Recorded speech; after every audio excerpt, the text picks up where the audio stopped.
Welcome to Guide Guru. We hope this video helps. You start by signing into the exact Google account that contains the backup. This avoids deleting someone else's files. Open Photos.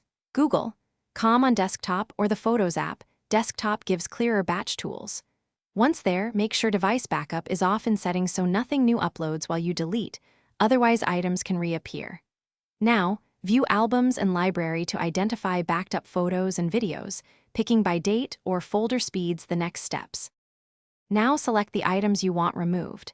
Use checkboxes or Shift+click to select ranges and Control/CMD+A for visible pages. Press Delete to move them to the bin. Remember, this is not yet permanent. Google keeps bin items 60 days.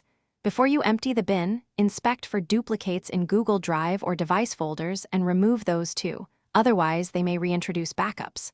Once you're confident, proceed to the bin to permanently remove everything you selected. To finish, open the bin in Photos and choose Empty Bin to permanently delete. Understand this is irreversible.